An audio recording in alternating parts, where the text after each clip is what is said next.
What's up, y'all? This is Brave, and I'm back for another review of Basketball Wives. This is season 11, episode 5, and the episode is titled Cooking with Fire. Let's get right to this review. So, of course, we have the few little short clips that they like to throw in there, which was Jaceel and her fiance. It looked like the fiance is about ready to hit the road again. Jackie and Vanessa, they plan a double date for them and their husbands. And we're going to talk about that date a little bit later. And then we see Evelyn talking to her daughter. So as we know, Shanice is back in Miami.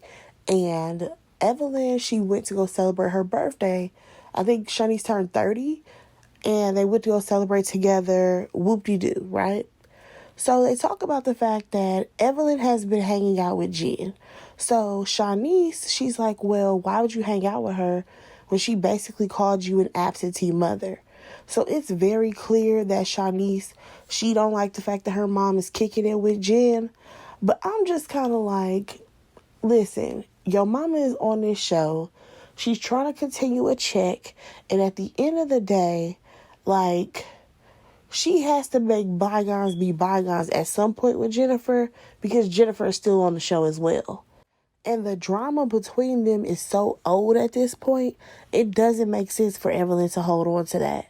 But let's go ahead and move on. So we see Jaceel, and at first I was like, listen, this girl, she stayed going to a hair store, but she was actually at a salon. So she was meeting up with Brooke, and Brooke has actually hired Jaceel to style her hair. Now, we did not see Jaceel touch Brooke's head, but I digress. So, come to find out, Brooke is actually a cosmetologist herself, okay? She said that she went to school when she was like 18. She owned her own shop when she was 21. And at the end of the day, you know, that is also what her daughter was doing before she passed away. So she is very familiar with cosmetology, and we already know that that's definitely Jaceel's bag. So they do have that in common. Brooke also mentions the fact that she has a fundraiser coming up because she wants to give out scholarships to other people who are in school for cosmetology, whether it be for pay their tuition, pay for their books, you know, pay for their kit. She just wants to help, you know, some up-and-coming people out. And I think that that's great, okay? Because when you think of people handing out scholarships, you never hear them say, oh, I'm giving out scholarships for someone who's in school to be a barber or a hairstylist. You don't ever hear that. So I think that that's really cool. And I think that this is a great way for her to keep her daughter's legacy alive. And then at one point, Jaceel told her, like, you know, you have a calling on your life. And that made Brooke be very emotional. And out of nowhere, we switch gears again. And Jaceel is like, listen, we need to go ahead and fix this situation between you and Brittany. Here's the thing. Brooke has her feelings about Brittany, and she's standing on that. Same thing with Brittany. Now, according to Brooke, she felt like Brittany was doing way too much when she was doing all that banging on the table. And she says that, you know, she didn't stand up to try to, like, stand over Brittany or none of that. So Jaceel, of course, she's like, well, I don't like the body shaming that happened. And Brooke is like, well, here's the thing. I'm not the one who started with the body shaming. It was actually Brittany when she said, oh, you need a new surgeon, basically saying that she had a botched body. And if I can recall, I think that that is how it went. I think that Brittany actually said something first, but I can't really remember, and I'm not about to go back and watch that episode. Nonetheless, I don't see Brooke and Brittany getting along anytime soon. And honestly, I don't even see them having anything in common at this point. But let's go ahead and move on. So we see Jackie, and she's at the crystal shop with Brittany, right? And at first, everything's going well. You know, Jackie, she thinks that she can help Brittany. I don't know what Jackie thinks that she can do with her, but I don't think you can help. No offense. But I always feel like Jackie always thinks that because I guess she's like the matriarch of this, like she really is going to be like the saving grace. And that never happens. But nonetheless, Brittany starts to open about her child support battle. And honestly, I don't care. So I skipped right on over that part. Like, what else is going on besides you and your child support issues? Because let me tell you something. Whenever we see Brittany Renner in the public eye, it ain't never about no damn child support. So what else is going on? Let's go ahead and move on. We see Evelyn, and she's at her house, and I would have never thought that Evelyn Lozada would have 5 dogs, okay? Now, most of them are really small, but then she has this one husky that just kind of popped up at her house and never left. So, next thing you know, Jennifer comes over, and come to find out, baby girl has gotten scammed yet again. But this time, it was all about a dog. So she goes on to talk about how, she paid the people, and then after the people got the payment, they just disappeared, and a whole thing. Now, Evelyn said, this girl don't have no street smarts, and I absolutely agree. So they talk about the party and how Jennifer was not feeling the fact that Jackie joked about sitting on her man's lap. I absolutely think that Jackie was out of line for that type of joke, considering you already know if anybody said that they were even going to breathe near Doug, she would have flipped the table over.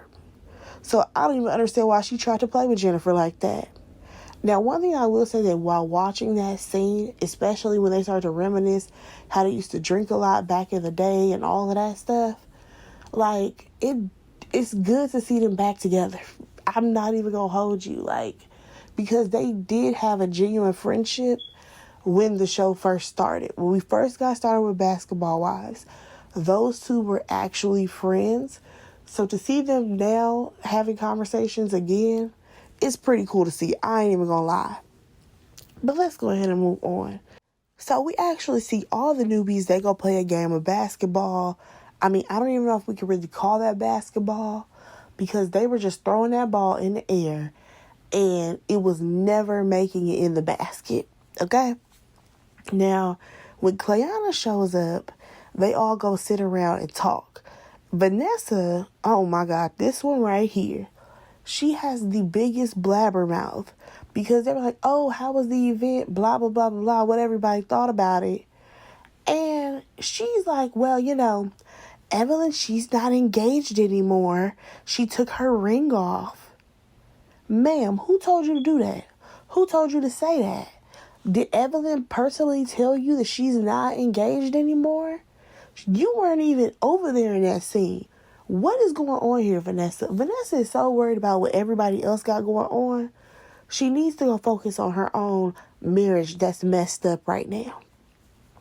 So, next thing you know, Clayana, she talks about what happened between her and Jen. So, Vanessa, she chimes in yet again, saying well, people felt like you were shaming Jennifer for not having kids. According to Clayana, okay, I've never heard nothing like this. Clayana says that Jennifer, she basically has had no elevation in her life, basically because she ain't got no kids. I'm just like, why are you so stuck on what Jennifer got going on?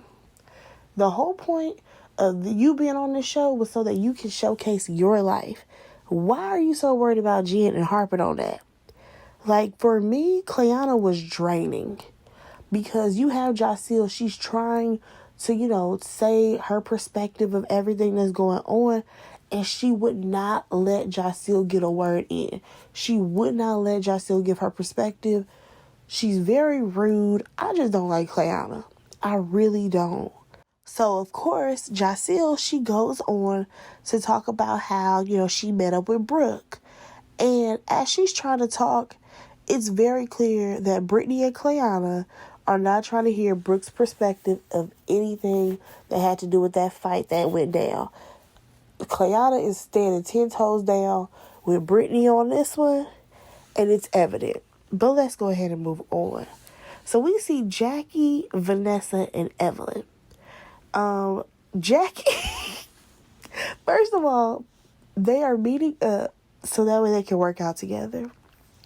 Jackie, she said, let me drink this apple juice, y'all. Hold on a second. She takes out the bottle of juice, right? It must have been when she opened it, you can smell it. Because they were like, that ain't no damn juice. What are you talking about? You ain't got no apple juice. Y'all, why did Jackie have a bottle of Hennessy when she was about to go work out? Like, Jackie is giving alcoholic.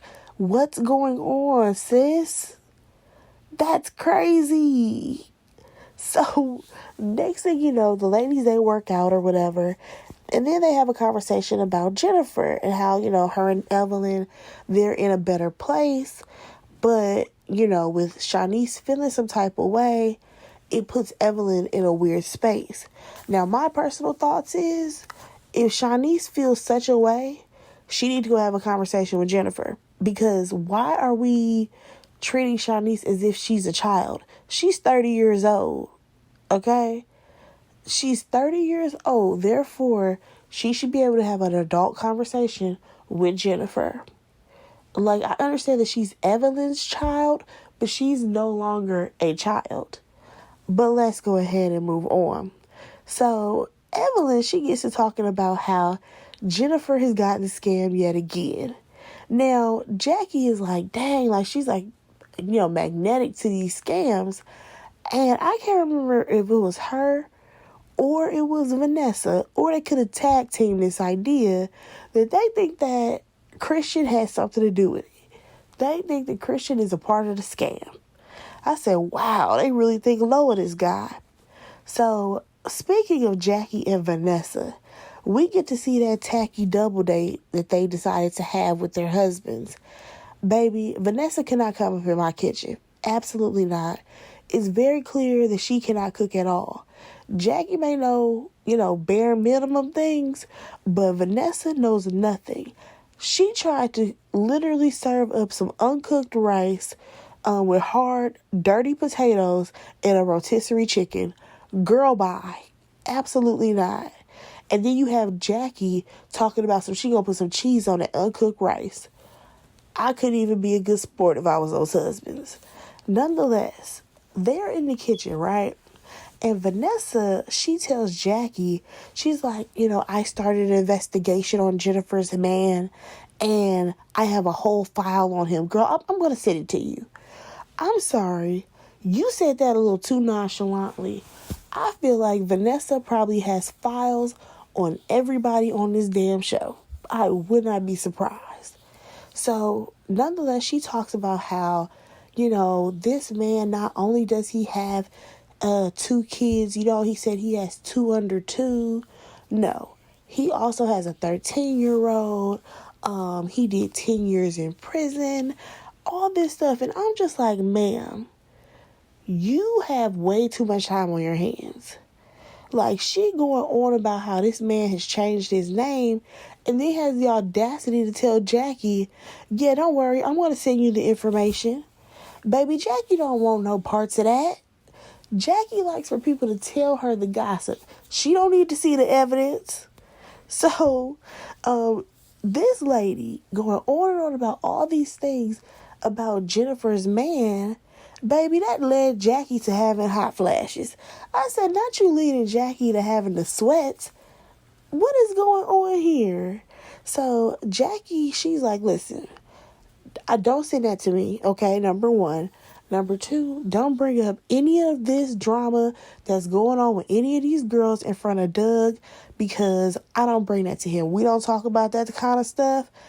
And I actually appreciate that. I think that that's very smart of Jackie.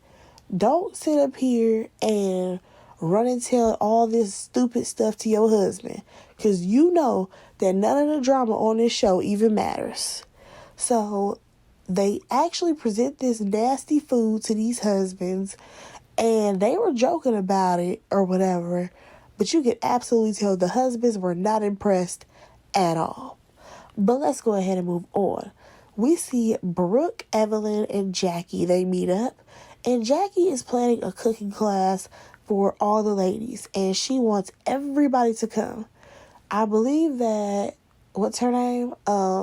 Evelyn, she said she's going to be out of town, so she ain't going to be able to make it. So we actually see Jackie FaceTime Jennifer and tell her about the cooking class, but baby, she's not interested if Clayana will be there. She's absolutely done with Clayana, and I don't blame her. So they talk about Christian and how Vanessa is investigating him, and everybody is just looking at Jackie like, is Vanessa serious? Because why would she even do that? She has enough going on. Why are you worried about what Jennifer got going on? So Jackie is like, yeah, I just told y'all that, but we're not going to tell Jennifer yet about this investigation. So Brooke is like, who is we? You're not going to tell her, but I'm going to tell her. Because that's messy as hell. And I agree. It's very messy for Vanessa to sit up there and have an investigation done on Jennifer's partner. Like, okay, even if you don't like him, you don't need to go have, investigators digging all in his past. But let's go ahead and move on. So we actually see Vanessa and Jackie talk. This is at the top of the cooking class. Now, Vanessa, she wants Jackie there when she tells Jennifer what she found out. And again, Jackie, she doesn't really want to be a part of that. The other girls, they start to arrive. When Jacille gets there and she sees that Clayana's going to be around, she's trying to keep her distance away from her. Clayana, she feels like when Brooke walked in, she didn't speak to her. So in her confessional, she called her a blowfish bitch. I'm just like, whoa, okay. So they start the cooking class, right? The only person who's missing is Brittany. She came a little bit late. Now, Clayana has already texted her. So she's already coming in on edge because of whatever Clayana said. Now, Jackie tells the girls, like, oh, I can't hold this in. I'm actually planning a girls trip for everybody. I want everybody to come. We can have a good time. It's going to be in Arizona. So, Brooke, she does say that, that's around the time of my birthday. I don't really know if I'm going to be able to handle it mentally because, my daughter, she told me to try to celebrate my birthday, all this stuff. So Jackie's like, well, if it's too much for you, just let me know. But I do have something special planned for you. I'm like, all right, that's very sweet and considerate of Jackie to think of that. So, the food is ready and it's time to eat. And Brooke decides to bless the food for everybody. So Brittany is over there in the corner after Brooke has blessed the food. And she's like, I'm not eating that food because she blessed it. And it's like, so you can't re-bless it? Like, what are you talking about? Nonetheless, everyone ends up leaving. And Clayana and Brittany, they stay and talk. So now they feel like Jacille has basically switched sides. And I'm like, no, she's just always been a neutral party. And she wants everybody to get along. And then they also feel, or at least Brittany does, she feel like Jackie's not cool with her because she was buddy-buddy with Brooke. And it's just like, first of all, you're a newbie. She's known Brooke for a couple of years now. Relax. But y'all, that was the episode. For me, this episode really wasn't giving it much. But hopefully when they go on this trip to Arizona, we'll see more. Go ahead and like, comment, subscribe to my channel. Let me know what y'all thought about it. And I will talk to y'all in my next review. Bye, guys.